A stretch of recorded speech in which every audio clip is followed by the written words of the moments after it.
ਸ਼੍ਰੋਮਣੀ ਅਕਾਲੀ ਦਲ ਦਾ ਕਾਫਲਾ ਜਿਹੜਾ ਆ ਉਹ ਰਮਨਦੀਪ ਸਿੰਘ ਥਿਆੜਾ ਦੇ ਜਿਹੜਾ ਗ੍ਰਹਿ ਤੋਂ ਇੱਥੋਂ ਚੱਲਿਆ ਬਾਬਾ ਸਾਹਿਬ ਡਾਕਟਰ ਭੀਮ ਰਾਓ ਅੰਬੇਡਕਰ ਜੀ ਦੇ ਬੁੱਤ 'ਤੇ ਫੁੱਲ ਮਾਲਾਵਾਂ ਭੇਟ ਕੀਤੀਆਂ ਜਾਣਗੀਆਂ। ਅੱਜ ਹਰ ਪਾਰਟੀ ਜਿਹੜਾ ਦਾਅਵਾ ਕਰ ਰਹੀ ਆ ਅੰਬੇਡਕਰ ਪੱਖੀ ਹੋਣ ਦਾ।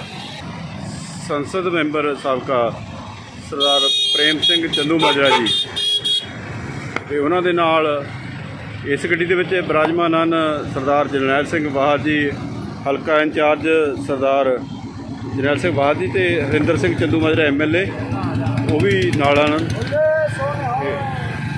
ਇੱਧਰ ਸਾਰੇ ਜਿਹੜੇ ਅਕਾਲੀ ਨੇਤਾ ਵੱਡੇ ਕਾਫਲੇ ਦੇ ਰੂਪ ਦੇ ਵਿੱਚ ਬਾਬਾ ਸਾਹਿਬ ਡਾਕਟਰ ਅੰਬੇਡਕਰ ਜੀ ਦੇ ਬੁੱਤ 'ਤੇ ਫੁੱਲ ਮਾਲਾਵਾਂ ਭੇਟ। ਅਜੀਤ ਵੈਬ TV ਵੇਖ ਰਹੇ ਦਰਸ਼ਕਾਂ ਨੂੰ ਪਿਆਰ ਭਰੀ ਸਤਿ ਸ਼੍ਰੀ ਅਕਾਲ। ਮੈਂ ਨਵਾਂਸ਼ਹਿਰ ਤੋਂ ਗੁਰਬਖਸ਼ ਸਿੰਘ ਮਹੇ।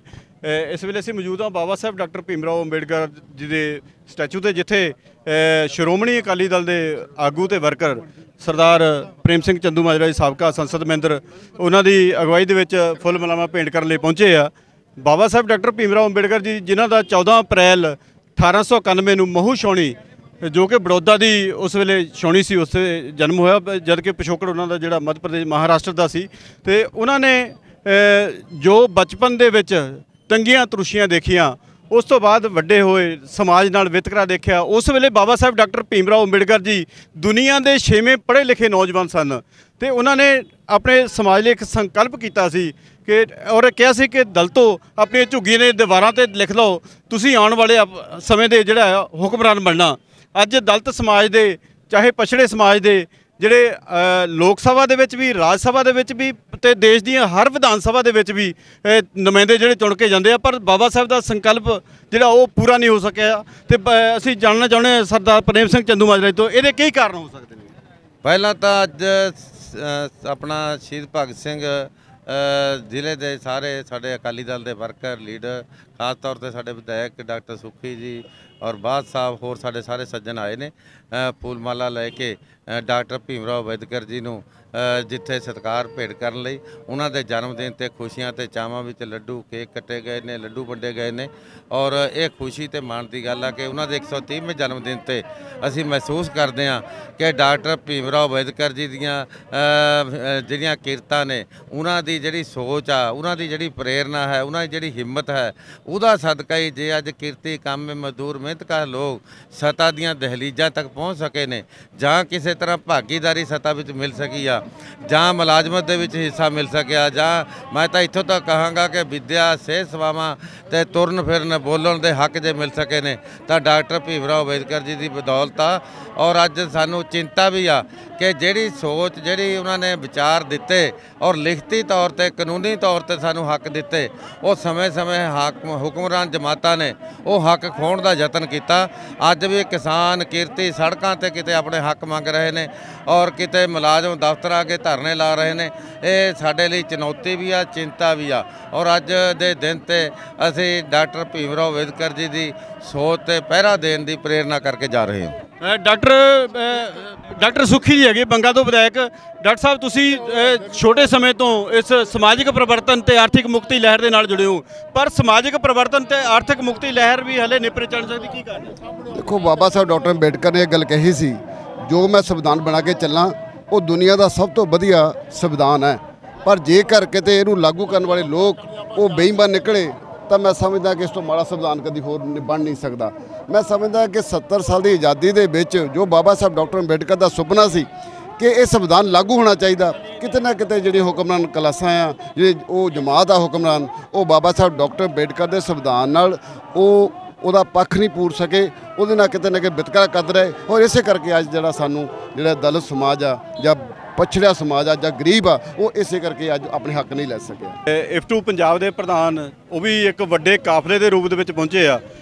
ਵੜੈਚ ਸਾਹਿਬ, ਅਜੀਤ ਵੈਬ TV 'ਤੇ ਤੁਹਾਡਾ ਸਵਾਗਤ ਹੈ। ਕਿਰਤੀਆਂ ਲਈ, ਮਜ਼ਦੂਰਾਂ ਲਈ ਜੋ ਉਸ ਸਮੇਂ ਬਾਬਾ ਸਾਹਿਬ ਸੰਘਰਸ਼ ਡਾਕਟਰ ਭੀਮ ਰਾਓ ਅੰਬੇਡਕਰ ਜੀ ਨੇ ਸੰਘਰਸ਼ ਕੀਤਾ, ਉਹਦੇ ਬਾਰੇ ਕਿੰਨੀਆਂ ਤੰਗੀਆਂ ਤਰੁਸ਼ਟੀਆਂ ਦੇ ਵਿੱਚ ਕੀਤਾ ਤੇ ਉਹ ਜਿਹੜੇ ਉਹਨਾਂ ਦੇ ਸੁਪਨੇ ਪੂਰੇ ਨਹੀਂ ਹੋ ਸਕੇ, ਉਹਦੇ ਕੀ ਕਾਰਨ?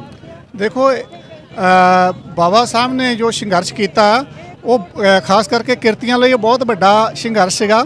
ਕਿਰਤੀਆਂ ਨੂੰ ਅਧਿਕਾਰ ਜਿਹੜੇ ਲੈ ਕੇ ਦੇਣੇ, ਕਿਰਤੀਆਂ ਨੂੰ ਈਵਨ ਛੂਆਛਾਤ ਹੈ ਉਹਦੇ ਖਿਲਾਫ, ਜਾਤ ਪਾਤ ਦੇ ਖਿਲਾਫ ਜਿਹੜਾ ਸੰਘਰਸ਼ ਕੀਤਾ। ਕਿਰਤੀਆਂ ਦੇ ਹੱਕ ਦੇ ਵਿੱਚ ਜਿਹੜੇ ਲੇਬਰ ਕਾਨੂੰਨ ਹੈ, ਐਕਟ ਹੈ, ਇੰਡਸਟਰੀਅਲ ਡਿਸਪਿਊਟ ਐਕਟ, ਉਹਦੀ ਪੇਸ਼ਕਾਰੀ ਜਿਹੜੀ ਉਹਨਾਂ ਨੇ ਕੀਤੀ ਹੈ ਔਰ ਰਿਜ਼ਰਵੇਸ਼ਨ ਦਾ ਅਧਿਕਾਰ ਜਿਹੜਾ ਲੈ ਕੇ ਦਿੱਤਾ ਔਰ ਬਹੁਤ ਸਾਰੇ ਅਧਿਕਾਰ ਲੈ ਕੇ ਦਿੱਤੇ ਆ। ਪਰ ਅੱਜ ਦੀ ਜਿਹੜੀ ਗੌਰਮੈਂਟ ਹੈ ਉਹ ਸਾਰੇ ਹੀ ਇਹਨਾਂ ਅਧਿਕਾਰਾਂ ਨੂੰ ਦਰਕਿਨਾਰ ਕਰ ਰਹੀ ਹੈ ਔਰ ਬਿਲਕੁਲ ਸੰਵਿਧਾਨ ਦੇ ਵਿੱਚ ਜਿਹੜੀਆਂ ਵੱਡੀਆਂ ਤਬਦੀਲੀਆਂ ਹੈ ਉਹ ਕਰ ਰਹੀ ਹੈ। ਔਰ ਇਸ ਕਰਕੇ ਅੱਜ ਦੇ ਸਮੇਂ ਦੇ ਵਿੱਚ ਬਾਬਾ ਸਾਹਿਬ ਦੀ ਮਹੱਤਤਾ ਜਿਹੜੀ ਹੈ ਉਹ ਹੋਰ ਵੀ ਵੱਧ ਜਾਂਦੀ ਹੈ ਜਦੋਂ ਜਿਹੜਾ ਮੋਦੀ ਸਰਕਾਰ ਹੈ ਉਹ ਸਾਡੇ ਸੰਵਿਧਾਨ ਦੇ ਉੱਤੇ ਹਮਲਾ ਕਰ ਰਹੀ ਹੈ ਤੇ ਕਿਰਤੀਆਂ ਨੇ ਜਿਹੜੇ ਸਦੀਆਂ ਤੋਂ ਜਿੱਤੇ ਅਧਿਕਾਰ ਹੈ ਉਹਨਾਂ ਨੂੰ ਜਿਹੜਾ ਖੋਹ ਰਹੀ ਹੈ। ਈਵਨ ਸਾਡਾ ਹੜਤਾਲ ਦਾ ਅਧਿਕਾਰ ਜਿਹੜਾ ਖੋਇਆ ਜਾ ਰਿਹਾ, ਬਰਾਬਰ ਕੰਮ ਬਰਾਬਰ ਤਨਖਾਹ ਦਾ ਜਿਹੜਾ ਅਧਿਕਾਰ ਹੈ ਖੋਇਆ ਜਾ ਰਿਹਾ। ਸਾਡਾ ਜਿਹੜਾ ਪਬਲਿਕ ਸੈਕਟਰ ਹੈ, ਅੰਬੇਦਕਰ ਜਿਹੜਾ ਇਸ ਗੱਲ ਦਾ ਹਾਮੀ ਸੀ ਕਿ ਸਟੇਟ ਸੋਸ਼ਲਿਜ਼ਮ ਹੋਣਾ ਚਾਹੀਦਾ, ਵੀ ਜਿਹੜੀ ਇੰਡਸਟਰੀ ਹੈ ਉਹਦੇ ਉੱਤੇ ਸਟੇਟ ਦਾ ਕਬਜ਼ਾ ਹੋਣਾ ਚਾਹੀਦਾ। ਈਵਨ ਜਿਹੜੀ ਜ਼ਮੀਨ ਹੈ ਉਹਦੇ ਉੱਤੇ ਵੀ ਸਟੇਟ ਦਾ ਕਬਜ਼ਾ ਹੋਣਾ ਚਾਹੀਦਾ ਔਰ ਸਟੇਟ ਜਿਹੜਾ ਪਿੰਡਾਂ 'ਚ ਰਹਿਣ ਵਾਲੇ ਲੋਕਾਂ ਨੂੰ ਉਹ ਜ਼ਮੀਨ ਡਿਸਟ੍ਰੀਬਿਊਟ ਕਰਕੇ ਦੇਵੇ ਕੰਮ ਕਰਨ ਦੇ ਲਈ। ਪਰ ਅੱਜ ਦੀ ਗਵਰਨਮੈਂਟ ਜਿਹੜੀ ਹੈ ਬਿਲਕੁਲ ਅੰਬੇਦਕਰ ਦੀ ਜੋ ਆਈਡੀਓਲੋਜੀ ਸੀ, ਵਿਚਾਰਧਾਰਾ ਸੀ, ਉਹ ਤੋਂ ਉਲਟ ਕੰਮ ਕਰ ਰਹੀ ਹੈ। ਬਿਗ ਇੰਡਸਟਰੀ ਹੈ ਜਿਹੜੀ, ਪਬਲਿਕ ਇੰਡਸਟਰੀ ਹੈ ਜਿਹੜੀ, ਉਹ ਸਾਰੀ ਨੂੰ ਜਿਹੜਾ ਉਹਨਾਂ ਨੇ ਸੇਲ ਤੇ ਲਾਇਆ ਹੋਇਆ, 9 ਰਤਨ ਜਿਹੜੇ ਉਹ ਵੇਚਣ ਤੇ ਲਾਏ ਹੋਏ ਆ। ਇਸੇ ਤਰ੍ਹਾਂ ਜਿਹੜੇ ਖੇਤੀ ਦੇ ਅਧਿਕਾਰ ਦੀ ਗੱਲ ਕਰਦੇ ਸੀ ਬਾਬਾ ਸਾਹਿਬ, ਜਿਹੜੇ ਹਲੇ ਵੀ ਦਲਿਤਾਂ ਨੂੰ ਨਹੀਂ ਮਿਲੇ, ਉਹਨਾਂ ਨੂੰ ਵੀ ਜਿਹੜਾ ਜਿਨ੍ਹਾਂ ਲੋਕਾਂ ਨੂੰ ਮਿਲੇ ਆ ਉਹਨਾਂ ਕੋਲੋਂ ਵੀ ਜਿਹੜਾ ਖੋਇਆ ਜਾ ਰਿਹਾ। ਇੱਕਦਮ ਸੰਵਿਧਾਨ ਨੂੰ ਸਿਰ ਪਰ ਨੇ ਜਿਹੜਾ ਅੱਜ ਦੀ ਗਵਰਨਮੈਂਟ ਜਿਹੜੀ ਉਹ ਕਰ ਰਹੀ ਹੈ। ਇਸ ਕਰਕੇ ਜਿਹੜਾ ਅੱਜ ਬਹੁਤ ਜ਼ਰੂਰਤ ਹੈ ਕਿ ਦਲਿਤ, ਮਜ਼ਦੂਰ, ਕਿਸਾਨ ਸਾਰੇ ਇਕੱਠੇ ਹੋ ਕੇ ਇਹਦੇ ਖਿਲਾਫ ਇੱਕ ਵੱਡੀ ਮੁਹਿੰਮ ਸ਼ੁਰੂ ਕਰਨ। ਜਿਸ ਤਰ੍ਹਾਂ ਕਿਸਾਨਾਂ ਨੇ ਜਿਹੜੀ ਸ਼ੁਰੂ ਕੀਤੀ ਹੋਈ ਹੈ, ਇਸੇ ਤਰ੍ਹਾਂ ਦੀ ਜ਼ਰੂਰਤ ਅੱਜ ਕਿਰਤੀਆਂ ਨੂੰ ਇਕੱਠੇ ਹੋ ਕੇ ਕਰਨ ਦੀ ਹੈ। ਵੜੈਚ ਸਾਹਿਬ, ਜਿਹੜਾ ਉਸ ਵੇਲੇ ਬਾਬਾ ਸਾਹਿਬ ਨੇ ਮਨੂ ਸਿਮਰਤੀ ਨੂੰ ਜਿਹੜਾ ਖਤਮ ਕਰਕੇ ਤੇ ਜਿਹੜਾ ਸੰਵਿਧਾਨ ਦਿੱਤਾ ਉਹਨੂੰ ਅੱਜ ਖਤਮ ਕਰਕੇ ਭਗਵਾਂਕਰਨ ਕੀਤਾ ਜਾ ਰਿਹਾ। ਲਗਾਤਾਰ ਕਾਨੂੰਨ ਜਿਹੜੇ ਖਤਮ ਕੀਤੇ ਜਾ ਰਹੇ ਆ ਤੇ ਲੋਕਾਂ ਦੇ ਅਧਿਕਾਰ ਖਤਮ ਕੀਤੇ ਜਾ ਰਹੇ ਆ। ਇਹਨੂੰ ਲੋਕਾਂ ਦੇ ਅਧਿਕਾਰਾਂ ਨੂੰ ਬਚਾਉਣ ਦੇ ਲਈ ਹੁਣ ਆਪਾਂ ਨੂੰ ਕੀ ਕਰਨਾ ਚਾਹੀਦਾ? ਦੇਖੋ, ਮਨੂ ਸਿਮਰਤੀ ਨੂੰ ਉਹਨਾਂ ਨੇ ਤਾਂ ਖਤਮ ਕੀਤਾ, ਸੰਵਿਧਾਨ ਦਿੱਤਾ, ਪਰ ਅੱਜ ਦੀ ਜਿਹੜੀ ਗੌਰਮੈਂਟ ਹੈ ਉਹ ਮਨੂ ਸਿਮਰਤੀ ਨੂੰ ਮੁੜ ਕੇ ਜਿਹੜਾ ਲਾਗੂ ਕਰ ਰਹੀ ਹੈ। ਸਭ ਤੋਂ ਵੱਡੀ ਗੱਲ, ਲੋਕਾਂ ਨੂੰ ਆਪਣੇ ਅੰਦਰ ਦੀ ਤਾਕਤ ਨੂੰ ਪਹਿਚਾਨਣਾ ਚਾਹੀਦਾ। ਮਜ਼ਦੂਰ ਜਮਾਤ ਨੂੰ ਵੀ ਆਪਣੀ ਤਾਕਤ ਜਿਹੜੀ ਅੰਦਰ ਛੁਪੀ ਹੋਈ ਤਾਕਤ ਹੈ, ਜੇ ਮਜ਼ਦੂਰ ਜਮਾਤ ਉਹਨੂੰ ਪਹਿਚਾਣਦੀ ਹੈ ਤਾਂ ਕਿਸੇ ਮਾਈ ਦੇ ਲਾਲ ਦਾ ਜਿਹੜਾ ਯੁਰਤ ਨਹੀਂ ਹੈ ਕਿ ਉਹ ਸੰਵਿਧਾਨ ਨੂੰ ਚੇਂਜ ਕਰ ਸਕੇ, ਕਿਸੇ ਮਾਈ ਦੇ ਲਾਲ ਦੀ ਯੁਰਤ ਨਹੀਂ ਹੈ ਕਿ ਉਹ ਮਨੂ ਸਿਮਰਤੀ ਨੂੰ ਲਾਗੂ ਕਰ ਸਕੇ। ਜੇ ਹਿੰਦੁਸਤਾਨ ਦੀ, ਪੰਜਾਬ ਦੀ ਕਿਸਾਨੀ ਨੇ ਆਪਣੇ ਅੰਦਰ ਛੁਪੀ ਹੋਈ ਤਾਕਤ ਨੂੰ ਬਾਹਰ ਕੱਢਿਆ ਤਾਂ ਜਿਹੜਾ ਅੱਜ ਤੁਸੀਂ ਦੇਖ ਲਓ ਦਿੱਲੀ ਦੀਆਂ ਬਰੂਹਾਂ ਦੇ ਉੱਤੇ ਕਿਸ ਤਰ੍ਹਾਂ ਜਿਹੜਾ ਮੋਰਚਾ ਲਾ ਕੇ ਬੈਠੇ ਆ ਔਰ ਸਰਕਾਰ ਬੈਕਫੁੱਟ ਤੇ ਆ। 1 ਅਪ੍ਰੈਲ ਨੂੰ ਸਰਕਾਰ ਨੇ ਲੇਬਰ ਲਾ ਜਿਹੜੇ ਆ ਉਹ ਆਪਰੇਸ਼ਨ 'ਚ ਲੈ ਕੇ ਆਣੇ ਸੀ। ਇਸੇ ਵਜ੍ਹਾ ਕਰਕੇ ਕਿ ਕਿਸਾਨੀ ਲੜ ਰਹੀ ਆ, ਉਹ ਆਪਰੇਸ਼ਨ 'ਚ ਲਿਆਉਣ ਦੀ ਯੁਰਤ ਨਹੀਂ ਕਰ ਸਕੇ। ਇਸ ਕਰਕੇ ਆਪਣੀ ਤਾਕਤ ਨੂੰ ਪਹਿਚਾਨਣਾ ਤੇ ਉਹਦੇ ਉੱਤੇ ਇੱਕ ਵੱਡੀ ਲੜਾਈ ਜਿਹੜੀ ਆ ਉਹ ਸ਼ੁਰੂਆਤ ਉਹਦੀ ਕਰਨੀ ਜਿਹੜੀ ਆ ਉਹ ਅੱਜ ਦੇ ਸਮੇਂ ਦੀ ਜਿਹੜੀ ਜ਼ਰੂਰਤ ਹੈ। ਵੜੈਚ ਸਾਹਿਬ, ਅਸੀਂ ਮੰਨਦੇ ਹਾਂ ਵੀ ਜਿਹੜਾ ਜੇ ਬਾਬਾ ਸਾਹਿਬ ਦਾ ਸੰਵਿਧਾਨ ਹੈ ਜਿਹੜਾ ਉਹ ਸਹੀ ਢੰਗ ਦੇ ਵਿੱਚ ਲਾਗੂ ਕੀਤਾ ਜਾਂਦਾ ਤੇ ਉਹਦੀਆਂ ਮੱਦਾਂ ਜਿਹੜੀਆਂ ਨਾ ਚੇਂਜ ਕੀਤੀਆਂ ਜਾਂਦੀਆਂ ਤੇ ਅੱਜ ਕਿਸਾਨਾਂ ਨੂੰ ਸੰਘਰਸ਼ ਨਾ ਕਰਨਾ ਪੈਂਦਾ, ਦਿੱਲੀ ਦੀਆਂ ਬਰੂਹਾਂ ਤੇ ਨਾ ਬੈਠਣਾ ਪੈਂਦਾ। ਤੇ ਜੇ ਹੁਣ ਵੀ ਉਹਨੂੰ ਸੰਵਿਧਾਨ ਨੂੰ ਸਹੀ ਢੰਗ ਦੇ ਵਿੱਚ ਲਾਗੂ ਕੀਤਾ ਜਾਂਦਾ, ਉਹਨੂੰ ਚੇਂਜ ਨਹੀਂ ਕੀਤਾ ਤਾਂ ਆਪਾਂ ਨੂੰ ਕੀ ਫਾਇਦਾ ਹੋ ਸਕਦਾ? ਦੇਖੋ, ਜੇ ਸੰਵਿਧਾਨ ਨੂੰ ਸੰਵਿਧਾਨ ਦੀ ਭਾਵਨਾਵਾਂ ਦੇ ਅਨੁਸਾਰ ਇੰਪਲੀਮੈਂਟ ਕੀਤਾ ਜਾਵੇ ਤਾਂ ਬਹੁਤ ਸਾਰੇ ਲੇਬਰ ਲਾ ਇਸ ਸੰਵਿਧਾਨ ਦੇ ਵਿੱਚ ਦਰਜ ਹੈ ਜਿਹੜੇ ਮਜ਼ਦੂਰਾਂ ਨੂੰ ਇਸ ਮੁਸ਼ਕਲ ਭਰੀ ਹਾਲਾਤ 'ਚੋਂ ਬਾਹਰ ਕੱਢ ਸਕਦੇ ਆ। ਪਹਿਲਾਂ ਵੀ ਇਹ ਕਾਨੂੰਨ ਹੁੰਦਿਆਂ ਹੋਇਆਂ ਵੀ ਹਿੰਦੁਸਤਾਨ ਦੀ ਸਰਕਾਰ ਨੇ ਇਹਨਾਂ ਕਾਨੂੰਨਾਂ ਨੂੰ ਇੰਪਲੀਮੈਂਟ ਨਹੀਂ ਕੀਤਾ। ਹਿੰਦੁਸਤਾਨ ਦੇ ਮਜ਼ਦੂਰ ਜਮਾਤ ਸਾਹਮਣੇ ਤਾਂ ਪਹਿਲਾਂ ਇਹ ਸਵਾਲ ਹੈ ਕਿ ਇਹ ਜਿਹੜੇ ਬਣੇ ਹੋਏ ਕਾਨੂੰਨ ਸੀ ਉਹਨਾਂ ਨੂੰ ਲਾਗੂ ਕਰਵਾਉਣਾ, ਉਹ ਲਾਗੂ ਨਹੀਂ ਕੀਤੇ, ਸਗੋਂ ਬਹੁਤ ਅੰਸ਼ਕ ਰੂਪ ਦੇ ਵਿੱਚ ਜਿਹੜੇ ਲਾਗੂ ਕੀਤੇ ਆ। ਤੇ ਹੁਣ ਜਿਹੜਾ ਉਲਟ ਚੱਕਰ ਜਿਹੜਾ ਚਲਾਇਆ ਜਾ ਰਿਹਾ ਕਿ ਉਹਨਾਂ ਸਾਰਿਆਂ ਨੂੰ ਖਤਮ ਕੀਤਾ ਜਾ ਰਿਹਾ। ਸੋ ਇਸ ਕਰਕੇ ਹੁਣ ਤਾਂ ਇੱਕ ਬਹੁਤ ਵੱਡੀ ਲੜਾਈ ਹੈ ਜਿਹੜੀ ਮਜ਼ਦੂਰ ਜਮਾਤ ਦੇ ਸਾਹਮਣੇ ਮੂੰਹ ਅੱਡੀ ਖੜੀ ਹੈ ਔਰ ਉਹਦੇ ਲਈ ਮਜ਼ਦੂਰ ਜਮਾਤ ਨੂੰ ਤਿਆਰ ਹੋਣਾ ਚਾਹੀਦਾ। ਇਹਨਾਂ ਨੂੰ ਖਾਸ ਕਰਕੇ ਦਲਿਤ ਸੈਕਸ਼ਨ ਨੂੰ, ਮਜ਼ਦੂਰ ਵਰਗ ਨੂੰ ਜਿਹੜੀ ਇਲੈਕਸ਼ਨ ਦਾ ਸਿਸਟਮ ਹੈ ਇਹਦੇ ਉੱਤੋਂ ਥੋੜ੍ਹਾ ਜਿਹਾ ਪਿੱਛੇ ਹਟ ਕੇ ਸੋਚਣਾ ਚਾਹੀਦਾ। ਇੱਕ ਮੂਵਮੈਂਟ ਖੜੀ ਕਰਨੀ ਚਾਹੀਦੀ ਹੈ, ਮਜ਼ਦੂਰਾਂ ਦੀ ਮੂਵਮੈਂਟ ਹੀ ਇਸ ਰਾਜਨੀਤਿਕ ਪ੍ਰਬੰਧ ਦਾ ਬਦਲ ਹੈ ਜਿਹੜਾ ਉਹ ਪੇਸ਼ ਕਰ ਸਕਦੀ ਹੈ। ਜਿਵੇਂ ਕਿਸਾਨਾਂ ਦੀ ਮੂਵਮੈਂਟ ਨੇ ਪੂਰੀ ਸਿਆਸਤ ਨੂੰ ਜਿਹੜਾ ਇਸ ਗੱਲ 'ਤੇ ਮਜਬੂਰ ਕਰ ਦਿੱਤਾ ਕਿ ਉਹਨਾਂ ਦੇ ਹੱਕ 'ਚ ਆ ਕੇ ਖੜੇ, ਇੱਦਾਂ ਦੀ ਇੱਕ ਮਜ਼ਦੂਰ ਮੂਵਮੈਂਟ ਖੜੀ ਹੋਵੇ ਜਿਹਦੇ 'ਚ ਸਿਆਸੀ ਪਾਰਟੀਆਂ ਦੀ ਮਜਬੂਰੀ ਬਣ ਜਾਏ ਕਿ ਉਹ ਜਿਹੜੇ ਬਣੇ ਹੋਏ ਕਾਨੂੰਨ ਹੈ ਉਹਨਾਂ ਨੂੰ ਇੰਪਲੀਮੈਂਟ ਨਾ ਕਰੇ। ਹੁਣ ਵੀ ਜਿਹੜੀਆਂ ਆਪੋਜੀਸ਼ਨ ਦੀਆਂ ਸਰਕਾਰਾਂ ਹੈ ਉਹਨਾਂ ਦੇ ਹੱਥ ਵੱਸ ਹੈ ਜਿਹੜੀਆਂ ਸੋਧਾਂ ਜਿਹੜੀਆਂ ਕੇਂਦਰ ਨੇ ਕੀਤੀਆਂ, ਜੇ ਉਹ ਚਾਹਣ ਤਾਂ ਉਹਨੂੰ ਉਹ ਲਾਗੂ ਨਹੀਂ ਕਰ ਸਕਦੇ। ਇਹਨਾਂ ਕਾਨੂੰਨਾਂ ਨੂੰ ਪਹਿਲੇ ਇਹਨੂੰ ਬਚਾਇਆ ਜਾ ਸਕਦਾ। ਔਰ ਜੇ ਸੋਧ ਹੋਣੀ ਚਾਹੀਦੀ ਹੈ ਤਾਂ ਮਜ਼ਦੂਰਾਂ ਦੇ ਪੱਖ ਦੀ ਹੋਣੀ ਚਾਹੀਦੀ ਹੈ। ਅੰਬੇਦਕਰ ਨੇ 8 ਘੰਟੇ ਦੀ ਦਿਹਾੜੀ ਦੀ ਗੱਲ ਕੀਤੀ ਤੇ ਅੱਜ ਦੀ ਸਰਕਾਰ 12 ਘੰਟੇ ਦੀ ਦਿਹਾੜੀ ਦੀ ਜਿਹੜੀ ਗੱਲ ਕਰਦੀ ਆ।